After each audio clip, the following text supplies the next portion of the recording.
Nah, kita ada dalam pembahasan kesukaan besar. Klik. Haleluya. Lukas pasal 1 ayat 26 sampai 38. Dalam bulan yang ke-6, Allah menyuruh malaikat Gabriel pergi ke sebuah kota di Galilea bernama Nazaret, kepada seorang perawan yang bertunangan dengan seorang bernama Yusuf dari keluarga Daud. Nama perawan itu Maria. Klik. Aha. Ketika malaikat itu masuk ke rumah Maria, ia berkata, "Salam, engkau yang dikaruniai, Tuhan menyertai engkau." Maria terkejut mendengar perkataan itu, lalu bertanya dalam hatinya, apakah salam itu? Mulanya Maria khawatir. Mulanya Maria terkejut, mulanya Maria tertekan, mulanya Maria cemas. Kenapa? Karena dia pikir, aku akan mengandung dan melahirkan anak, bagaimana mungkin? Makanya dia bertanya, "Salam engkau yang dikaruniai, Tuhan menyertai engkau." Maria terkejut mendengar perkataan itu, lalu bertanya dalam hatinya, apakah arti salam itu? Dengan lain kata, who am I? Kenapa aku mendapat kasih karunia? Klik ayat 30. Kata malaikat kepadanya, "Jangan takut hai Maria, sebab engkau beroleh kasih karunia dari hadapan Allah." Wah, dari mulai takut, dari mulai cemas, ya kan? Dia mulai pikir, wow, saya mendapat kasih karunia. Wow, haleluya, thank God. Tapi tiba-tiba dia dengar, sesungguhnya, ingat, Maria berusia 15-16 tahun pada saat itu, seorang gadis belia. Dalam bagian lain dalam Alkitab dikatakan anak darah, saudara-saudara. Jadi sekitar 15-16 tahun. Sesungguhnya engkau akan mengandung dan akan melahirkan seorang laki-laki, dan hendaklah engkau menamakan dia Yesus. Saudaraku, kalau Maria sudah menikah 7 tahun dan belum punya anak, tiba-tiba dengar berita itu, dia melompat. Tapi dia usia 15-16 tahun belum menikah, tiba-tiba mendapat berita itu, stres. You know what I mean, right? Coba aja sudah bayangkan. Kalau sudah punya anak usia 15-16 tahun, tiba-tiba pulang ke rumah bahagia sorak-sorai. Lalu sudah tanya, "Mary, why you are so happy? Mom, you know what? The angel of the Lord just come to me and tell me that I'm got pregnant." What? Bu, Pak, engkau kan bilang apa? Malaikat, bukan malaikat. Lu bikin apa sampai hamil? Jadi Maria langsung kepikiran, terus mama gue bilang apa? Untung Maria bukan dari Tarutung. Kalau Maria dari Tarutung, pulang-pulang, "Maria, kemari kau. Kulihat perutmu sudah maju ke depan.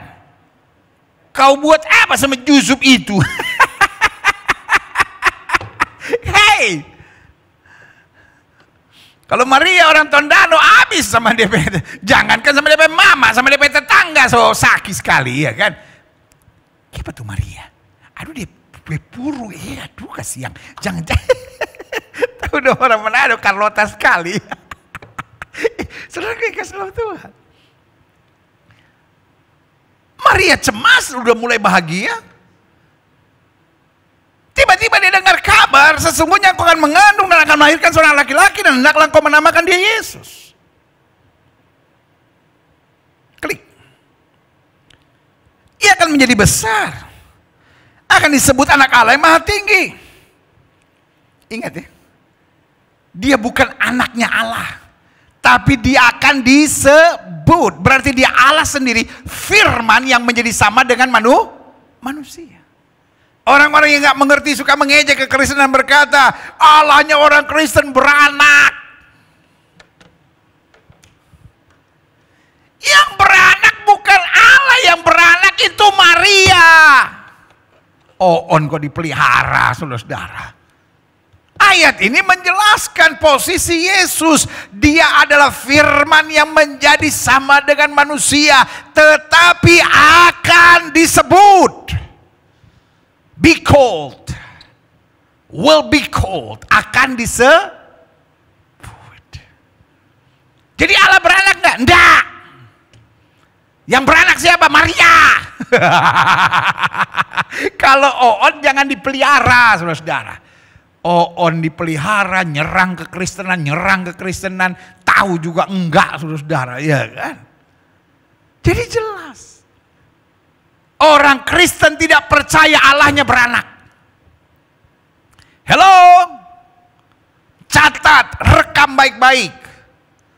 Orang Kristen tidak percaya Allahnya beranak.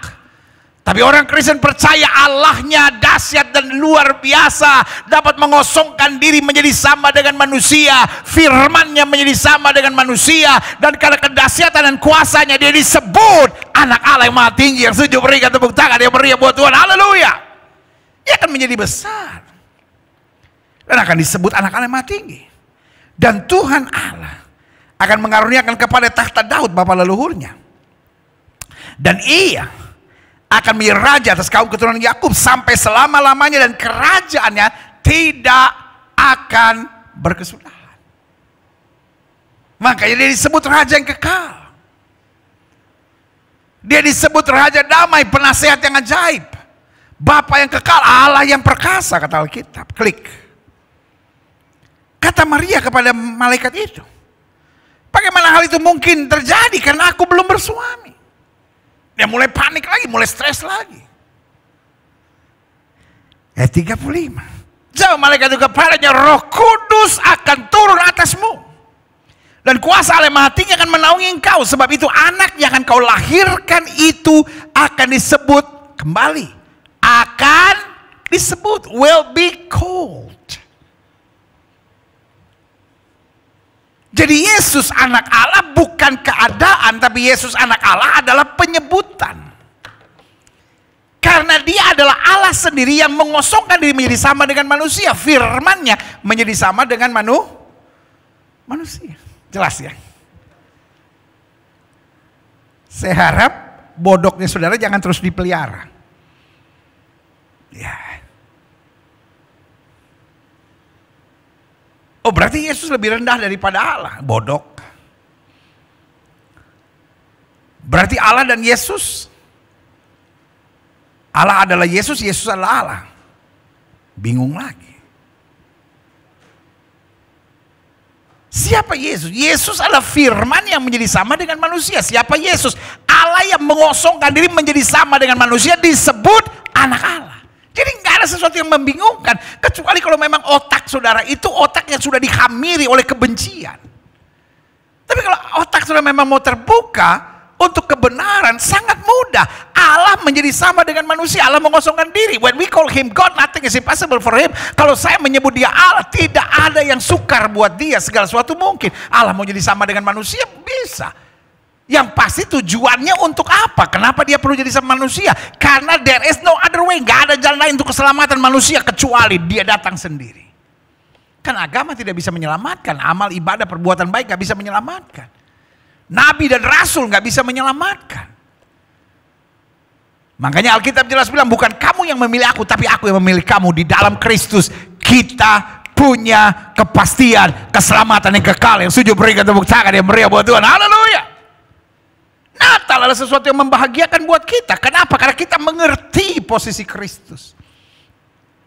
Natal bukan hanya kita sibuk dengan bayi yang lahir di Bethlehem, tapi kita tahu kuasa yang sempurna yang dapat menyelamatkan kita. Yang setuju katakan yeah. Itu sebabnya Natal tidak bisa dipisahkan dari kepedulian. Setiap kali kita merayakan Natal, kita harus siap untuk melakukan kepedulian kasih. Natal tidak bisa dipisahkan dari pertobatan, sehingga setiap kali kita merayakan Natal, kita harus bertobat sungguh-sungguh.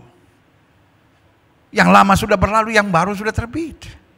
Natal tidak bisa dipisahkan dari kesukaan besar. Kenapa setiap kali Natal kita tahu, saya tidak sendiri, betul saya ada tantangan, betul saya ada pergumulan, tapi saya juga ada Tuhan yang menyertai saya. Dan Natal juga adalah iman, karena dalam Natal kita percaya bahwa dia adalah Allah yang bukan hanya tinggal di sorga, tapi dia menjadi sama dengan saya. Dan karena dia menjadi sama dengan saya, setiap janji-janjinya ya dan amin dalam hidup saya. Haleluya. Natal adalah sesuatu yang dahsyat dan luar biasa. Betul, dalam Natal kita pasang pohon Natal. Tetapi bukan pohon Natal yang menjadi senter dari ibadah Natal kita. Ini hanya hiasan. Sebagai gambaran, karena pohon cemara adalah pohon yang selalu hijau meskipun di musim gugur dan di musim dingin sekalipun, di musim salju sekalipun. Lampu-lampu yang menyala, orang Manado kota bilang pohon terang. Karena betul hidup kita tadinya gelap terang. Diterangi oleh Kristus. Pohon cemara adalah pohon yang menuju pada satu titik ke atas, tanda bahwa kita selalu harus memandang Kristus, mencari kerajaannya serta kebenarannya, semua akan ditambahkan pada kita. Hiasan-hiasan ini itu mengajar kepada kita bahwa hidup kita tadinya sangat menjenuhkan, membosankan, tapi dalam Kristus kita diberikan karunia, kita diberikan kuasa, kita diberikan berkat, ada pandangan-pemandangan yang indah, ada hiasan-hiasan yang indah. Kado-kado Natal mengajar kepada kita kado yang terindah. Dosa kita diampuni dan sorga diberi kepastian buat kita. Jadi saudara yang kasih dalam Tuhan. Betul sebagian orang Kristen merayakan Natal dan memasang pohon Natal. Itu hanya sebuah simbol. But Christmas is nothing without Christ.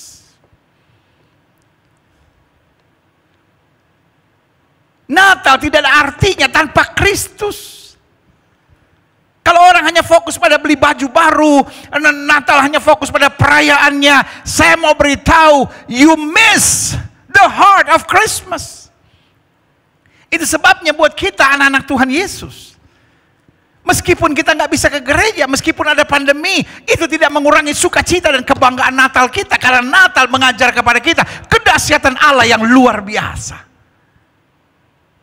Makanya Gereja Bethel Indonesia Global Fellowship Center meskipun pandemi ini,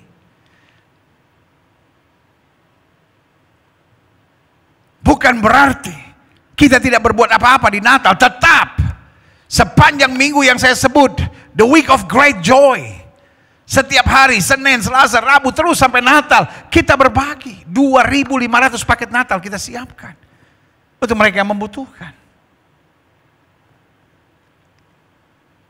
Dan kita juga menggerakkan setiap jemaat untuk berbuat sesuatu. Nah, setiap malam kita beribadah, kita bangga untuk Natal. Karena Natal bukan untuk kebahagiaan kita, tapi Natal untuk menyambut bahwa Dia yang pernah datang 2000 tahun yang lalu akan datang kembali untuk menjemput kita di awan-awan kemuliaan. Yang setuju katakan amin. Woo, hallelujah, yeah. I'm get so excited. Hihi, wow. Jauh malaikat itu kepadanya, kepada Maria, Roh Kudus akan turun atasmu.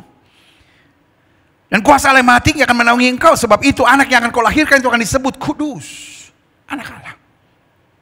Aha, klik. Dan sesungguhnya Elisabeth, sanakmu itu, ia pun sedang mengandung seorang laki-laki pada hari tuanya, dan inilah bulan yang ke-6 bagi dia yang disebut mandul itu. Malaikat sedang berkata, Elisabeth yang disebut mandul dalam persiapan Natal ini juga menerima berkat yang luar biasa. Yang katanya mustahil tidak punya anak, tetapi Natal mengajar ada kedahsyatan Tuhan yang luar biasa akan terjadi. Salah satu berita Natal yang banyak dilupakan orang yaitu ayat ke-37, sebab ayo sama-sama. Ayo, di rumah kan saya udah bilang kan ibadah ini ibadah interaktif. Tuh, ayo semua sama-sama. Termasuk saudara-saudara yang berkebutuhan khusus, yang mengikutinya melalui sign language, ya kan? Setiap tunarungu, ini juga hari Natal yang luar biasa buat setiap saudara. Saya bangga mendapat kabar dari rekan-rekan tunarungu bahwa program dari lawatan Allah di rumah masing-masing bersama dengan Gereja Bethel Indonesia Global Fellowship Center juga memberkati saudara. Saya memuji Tuhan. Ayo sama-sama dengan gaya bahasa saudara, kawan-kawan yang berkebutuhan khusus, yang tunarungu, ayo dengan bahasa sign language saudara, dan saudara-saudara yang biasa, ayo sama-sama. Ayat 37 kita baca sama-sama ya di rumah masing-masing sama-sama. 1, 2, 3. Sebab bagi Allah, haleluya. Ayo sekali lagi sama-sama bilang sebab. Ayo dong, ini kan kita mau merayakan Natal, lebih semangat dong. Ayo sama-sama. Sebab Bagi Allah tidak ada yang mustahil. Wow, berikan tepuk tangan yang meriah buat Tuhan. Haleluya. Yeah.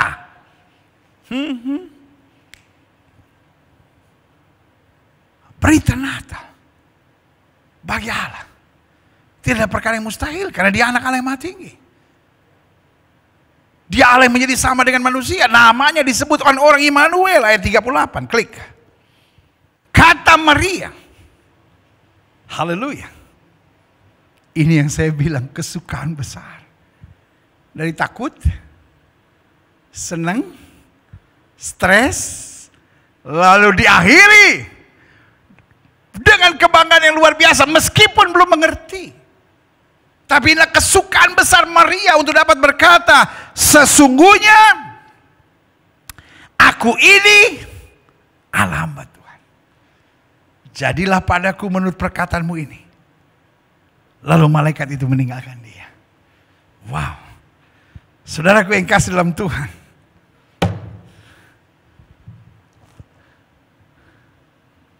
Saya baca pernyataan Maria ini. Air mata saya mengalir. Saya bisa membayangkan situasi yang sangat mencengangkan pada saat itu. Dan dia mulai panik. Tapi kemudian dia senang. Karena aku mendapat kasih karunia di hadapan Tuhan. Tapi aku akan mengandung dan melahirkan anak. Aku bilang bagaimana mungkin sebab aku belum bersuami. Karena roh Tuhan menaungi. Betul dia belum bisa mengerti. Betul dia pikir nanti bagaimana Yusuf. Bagaimana orang tuaku, bagaimana teman-temanku, bagaimana kehidupanku selanjutnya. Tetapi saudaraku yang kasih dalam Tuhan, iman menghadirkan sukacita yang dahsyat. Amin. Kesukaan bukan berarti saya tidak menghadapi tantangan.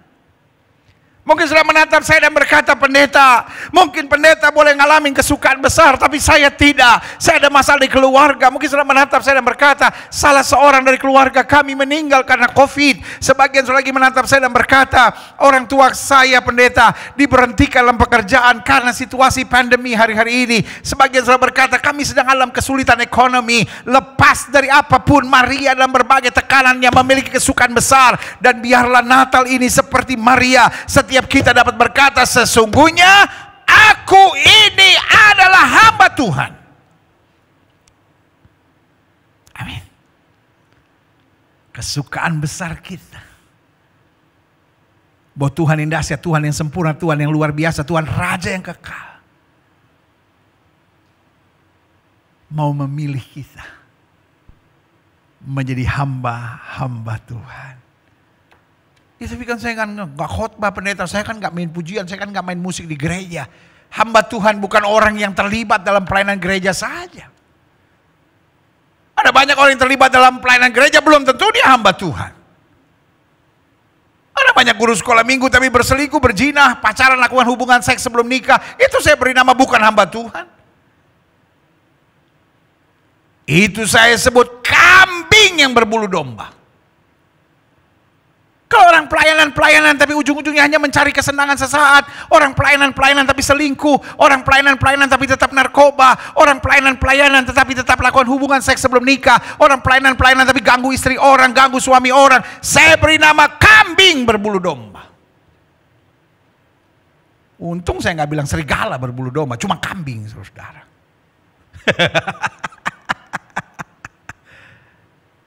Tetapi yang saya mau ingatkan buat saudara, siapa itu hamba Tuhan? Yang pertama, hamba Tuhan adalah seorang yang menyadari bahwa Tuhan adalah Raja. Dia berhak, dia yang punya kuasa atas hidup saya. Orang itu saya beri nama hamba Tuhan. Kalau saya menyadari Tuhan Raja, dia berhak membuat apa saja dalam hidup saya. Seperti Ayub bilang, Tuhan yang memberi, Tuhan yang mengambil, terpuji dalam nama Tuhan. Dia saya sebut hamba Tuhan. Dan yang kedua, siapa hamba Tuhan? Seorang yang menyadari bahwa semua yang saya punya berasal dari Tuhan, itulah hamba Tuhan. Dan yang ketiga, siapa itu hamba Tuhan?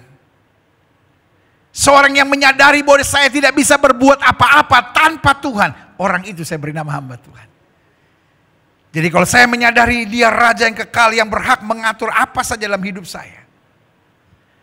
Kalau saya percaya apapun yang saya punya berasal dari dia. Dan kalau saya sadar saya tidak bisa berbuat apa-apa tanpa dia, di luar dia. Maka 3 poin penting itu cukup untuk menunjukkan bahwa kita hamba Tuhan.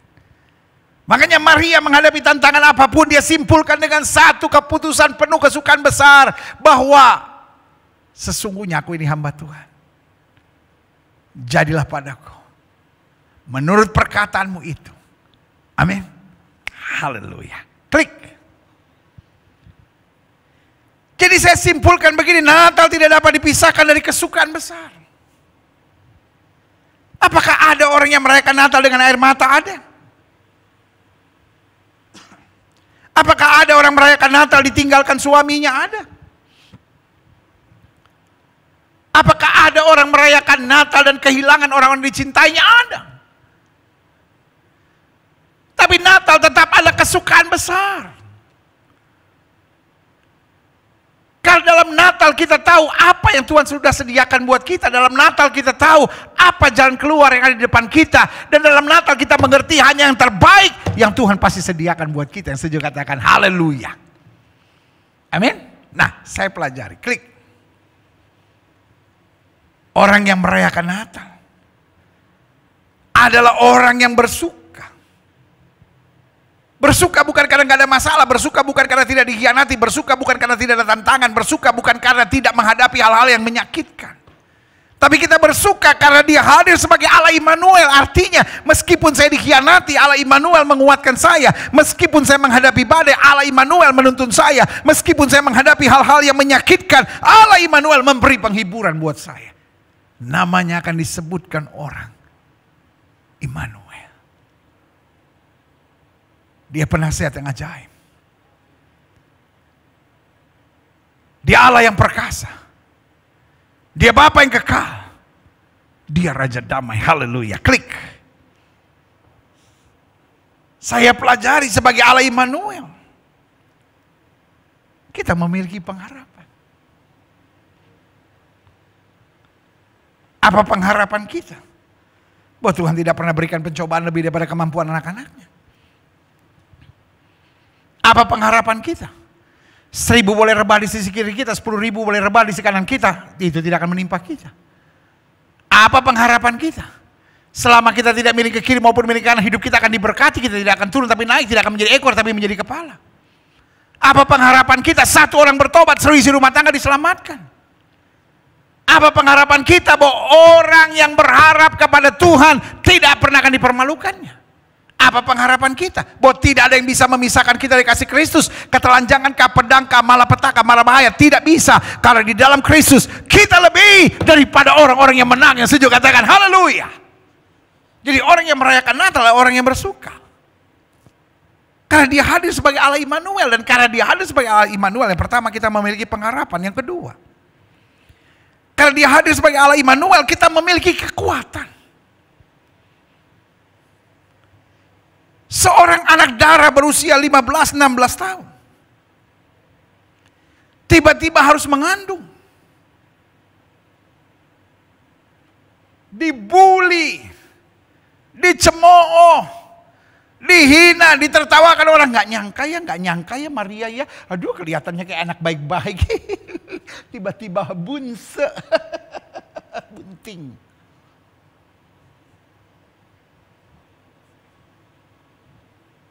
Mungkin itulah salah satunya kenapa dia pergi ke rumah Elizabeth, saudaranya.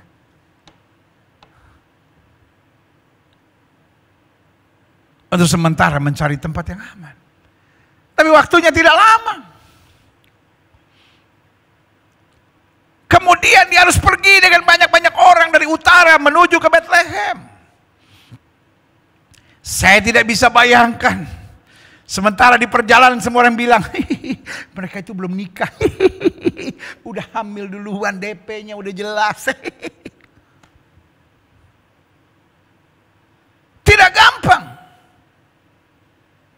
Makanya saya bilang, Maria adalah pelajaran yang luar biasa buat setiap orang Kristen. Orang Kristen yang tidak belajar dari Maria adalah orang Kristen yang bodoh. Karena Maria adalah tokoh yang sangat penting di dalam gereja Tuhan. Tokoh yang sangat penting dalam Alkitab. Untuk mengajar kepada kita ketaatan, ketulusan, dan keberanian. Seorang gadis remaja, anak darah kata Alkitab, usia 15-16 tahun. Tiba-tiba berkata, jadilah padaku seperti yang kau katakan, sebab sesungguhnya aku ini hamba Tuhan. Dan dia buktikan sebagai hamba Tuhan, dia tidak mengeluh. Karena tiba-tiba, yang disebut suaminya, meskipun mereka tidak hidup sebagai suami istri, memerintahkan dia, menurut Kaisar Agustus, aku harus ke Bethlehem. Untuk Maria bukan tipe wanita cerewet seperti hari-hari ini. Kalau Maria tipikal wanita cerewet yang komplain terus, akan berkata, aduh gak mau, kalau kamu pergi aja sendiri, bilang aja aku lagi hamil, susah. Terus mau tinggal di mana, mau tinggal di mana, mau tinggal di mana, kita kan gak punya saudara. Ada ibu-ibu sekarang cerewetnya, aduh. Mulutmu dipakai setan untuk menciptakan banyak persoalan. Bu, bertobat bu. Natal tahun ini harus menjadi Natal di mana kita berkata, aku ini hamba Tuhan, aku harus jadi istri yang baik. Pak, jangan jadi laki-laki yang kasar pak. Jangan laki-laki yang liar pak. Jadi laki-laki yang berkata, sesungguhnya aku ini hamba Tuhan, aku mau hidup dalam jalan-jalan Tuhan. Haleluya. Natal tahun ini, Natal di tengah pandemi, saya berdoa supaya menjadi Natal yang terbaik dalam hidup kita. Natal di mana kita sungguh-sungguh melekat pada Tuhan. Natal di mana kita belajar dari Maria bahwa sesungguhnya aku ini adalah hamba Tuhan. Jadilah padaku seperti yang kau katakan. Ya. Haleluya. Haleluya. Haleluya. Tidak mudah buat Maria. Dan sudah jalan begitu jauh sampai Bethlehem. Tiba-tiba Yusuf bilang, Maria, there is no place. Apa ngana tuh ngatur betul-betul. Ngana mestinya cek ke siapa ke saudara ke disuruh berangkat duluan. Kita kan mengandung ini terus bagaimana melahirkan anak? Aduh. Untung Maria bukan orang Tomohon. Bukan orang Bantik. Kalau Maria dari Bantik atau dari Tomohon, aduh DP mulu minta ampun Carlota sekali saudara. Tapi yang saya mau ingatkan, walaupun dia dapat berita yang tidak menyenangkan, hari-hari ini kita dapat berita yang tidak menyenangkan, tapi saudaraku, Allah Immanuel memberi kekuatan buat kita. Saya mengerti. Natal tahun ini banyak orang sudah stres. Awal-awal pertama terjadinya pandemi bulan Maret itu aja udah bingung. Maret, April, Mei, Juni, Juli, Agustus, September, Oktober, November. Banyak orang makin stres, saudara. Seperti udah gak kuat lagi menghadapi semuanya. Tetapi ingat, Natal mengajar kepada kita Allah Immanuel. Dia yang mampu dan memberi kekuatan buat kita. Kalau kita tahu bahwa Tuhan beserta dengan kita, apa sih yang harus kita takutkan? Dia memberi pengharapan. Dia memberi kekuatan. Yang ketiga, sebagai Allah Immanuel, kita memiliki hubungan dengan surga. Makanya Alkitab bilang, satu orang bertobat, seluruh isi surga bertempik sorak. Artinya, Natal mengajar kepada kita bahwa kita tidak sendiri di muka bumi. Dan Tuhan sendirian di surga. No, dia mendengar doa kita. Dia tahu tetes air mata kita. Makanya Alkitab bilang, air mata orang benar ditampung dalam kirbatnya Tuhan. Haleluya.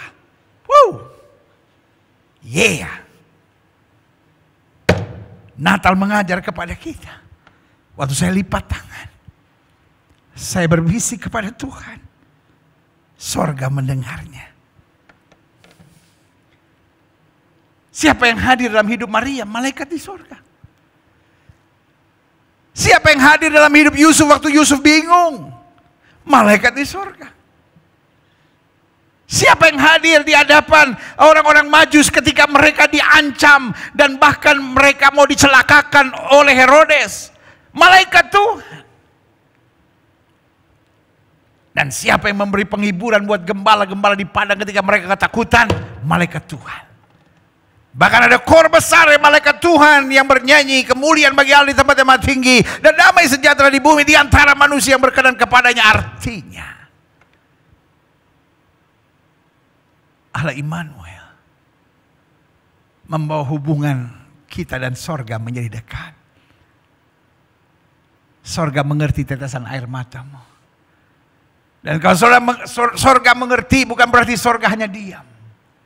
Tapi sorga akan mengirim pasukan malaikatnya sehingga kita dapat berkata, aku dijaga, aku dipelihara seperti biji matanya. Betul, hidup kadangkala penuh air mata. Tapi jangan menangis seperti kita bukan orang-orang yang percaya pada Yesus. Tapi kalaupun kita harus menangis, kita tetap percaya sebagai warga kerajaan sorga, kita akan diselamatkan dan tidak pernah Tuhan berikan pencobaan lebih daripada kemampuan anak-anaknya. Karena sorga punya meter yang jelas. Dan tepat pada waktunya, bala tentara sorga akan mengirim bantuannya yang luar biasa, yang setuju katakan amin. Selanjutnya, orang yang merayakan Natal adalah orang yang bersuka karena dia hadir sebagai Allah Immanuel. Berarti kita memiliki pengharapan, kita memiliki kekuatan, kita memiliki hubungan dengan sorga, dan kita memiliki penolong. Hidup Kristen bukan gak ada masalah, hidup Kristen bukan gak ada persoalan, tapi hidup Kristen gak ada stres. Kenapa gak ada stres? Untuk hal-hal yang kita gak bisa, untuk hal-hal yang kita gak sanggup, untuk hal-hal yang kita gak mengerti, untuk hal-hal yang kita gak kuat. Serahkan pada Tuhan. Yesus bilang apa? Mari kamu yang letih lesu dan berbeban berat, aku akan beri kelegaan kepadamu. Selalu saya bilang, terlalu rugi kalau kita mau menyambut Natal, merayakan Natal, tapi jiwa tetap stres. Ya tapi pendeta gak ngerti siapa yang kita hadapi. Pendeta gak ngerti sih, kita doa-doa. Mungkin kalau pendeta doa sih didengar oleh Tuhan. Tapi kalau kita yang doa, aduh, jangankan hanya gedor-gedor sorga, kita udah tendang-tendang pintu sorga, gak buka-buka. Saudaraku yang kasih dalam Tuhan, tadi saya sudah bilang, kita punya hubungan yang dekat dengan sorga karena kita anaknya. Amin. Dan karena itu,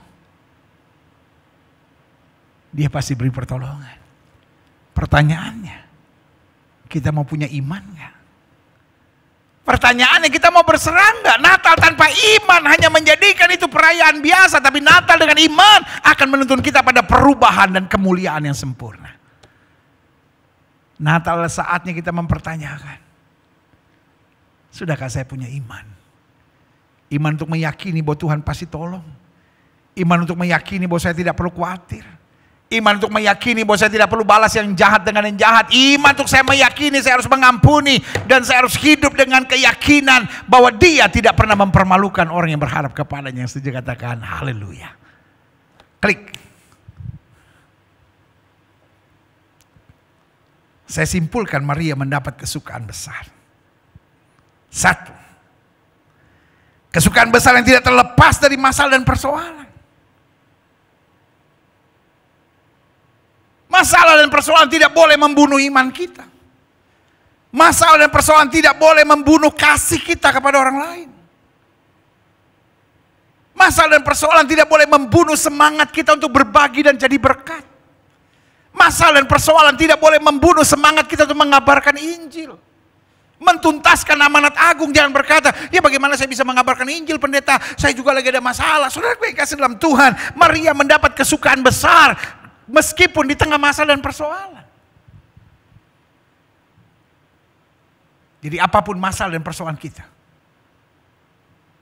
tetap menginjil, tetap mengabarkan Injil, tetap bersaksi, tetap menjadi pelaku firman, tetap hidup dalam kekudusan, tetap jadi berkat buat orang lain. Tetap jangan balas yang jahat dengan yang jahat.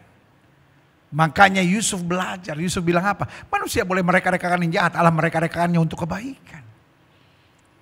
Orang-orang Majus tidak membalas untuk menjahati Herodes. Orang-orang Majus tetap dalam tuntunan Roh Kudus untuk hidup dalam kasih yang sempurna. Dan dengan ketaatan yang Tuhan kehendaki. Jadi ingat, Maria mendapat kesukaan besar yang tidak terlepas dari masalah dan persoalan. Maria mendapat kesukaan besar yang nilainya ada pada iman dan pengalaman rohani. Dunia bicara tentang kesukaan untuk segala sesuatu yang fasilitas dunia berikan. Ada uang, doa-doa saya terjawab, baru saya bersuka cita. Tetapi ketika Maria berkata, jadilah padaku seperti yang kau katakan, sebab sesungguhnya aku ini hamba Tuhan, itulah iman dan pengalaman rohani. Daud bilang apa? Daud bilang, hambamu ini biasa mengembalakan kambing domba kawanan ayahnya. Setiap kali kulihat binatang buas, ku tangkap jenggotnya, ku robek mulutnya. Kenapa dia tidak gentar dengan Goliat? Karena iman dan pengalaman rohaninya menciptakan kebanggaan, iman dan pengalaman rohaninya menciptakan kedewasaan, iman dan pengalaman rohaninya menciptakan kekuatan, iman dan pengalaman rohaninya menciptakan kesukaan besar dalam hidupnya. Haleluya. Kalaupun saudara belum mendapatkan seperti yang kau harapkan Natal tahun ini, tetap harus menjadi Natal yang penuh kesukaan besar, karena Dia Allah Immanuel. Iman dan pengalaman rohani kita menceritakan bahwa tidak pernah sekalipun orang yang berharap kepada Tuhan dipermalukan dan dibiarkannya. Haleluya. Yang ketiga, Maria mendapat kesukaan besar. Kesukaan besar yang berbeda dari apa yang dunia janjikan tentang kesenangan. Ya kan? Kesenangan dunia senang sekarang, lalu kemudian sedih. Karena kesenangan dunia sifatnya selalu menurun. Ya. Orang baru beli mobil, wah senang. Seminggu punya mobil itu senang. Sebulan, biasa. Setahun, lihat mobil lain yang lebih mahal. Mikir mau ganti mobil lagi. Gimana ya mobil gue yang ini, gue jadiin DP aja ya, gue mau cicil. Darah Yesus. Itulah kebahagiaan dunia. Ya kan? Maka jangan tertipu. Orang pertama kali mulai belajar merokok, wah senang bisa merokok. Lama-lama setengah bungkus sehari. Kenapa? Karena nggak bisa puas. Lalu kemudian sebungkus. Lama-lama ganja. Lama-lama narkoba. Begitupun orang yang melakukan hubungan seks. Pacaran pertama raba-rabaan. Lama-lama rabanya lebih dalam lagi. Tinggal yang cewek nyanyi lebih dalam lagi. Setan kau, bertobat. Karena kesenangan dunia menghancurkan, itulah liciknya iblis. Awalnya bikin nikmat, lalu kemudian membuat mentah sehingga kita cari lebih parah, lebih parah, lebih parah, lebih parah, dan akhirnya tenggelam dalam lumpur kehancuran dosa. Tapi kenikmatan dalam Kristus, sukacita yang sempurna dalam Kristus, lebih dahsyat, lebih indah. Semakin hari semakin luar biasa. Sehingga kita berkata, sungguh sukacita yang Kristus berikan, sukacita yang sorga sediakan, sukacita yang datang dari kebenaran kemuliaan, tidak pernah akan berkurang. Justru akan memberikan kita semangat, dorongan, dan kekuatan untuk hidup dalam kasih dan kuasa-Nya. Selanjutnya, Maria mendapat kesukaan besar. Kesukaan besar yang berbeda dari apa yang dunia janjikan tentang kesenangan. Dan yang keempat, Maria mendapat kesukaan besar. Kesukaan besar yang sifatnya sempurna. Yang sifatnya kekal. Yang sifatnya bukan hanya sementara. Apapun yang dunia tawarkan selalu sementara. Tetapi apapun yang Tuhan sediakan selalu nilainya kekal. Jadi kalau hari ini sudah menghadapi fitnahan orang, saya beri nama fitnah itu sementara. Kalau hari ini engkau menghadapi kekecewaan itu sementara. Kalau hari ini engkau ditipu, hari ini engkau disakiti, hari ini engkau dicurangi, saya beri nama semuanya itu sifatnya sementara. Tetapi penyertaan Tuhan, kasih Tuhan, kemurahan Tuhan, anugerahnya, dan segala sesuatu yang dijanjikannya, itu sempurna dan kekal sampai selama-lamanya. Setiap kepala tertunduk, setiap hati terangkat pada Tuhan. Hari ini adalah hari untuk kita mengalami kasih-Nya yang luar biasa.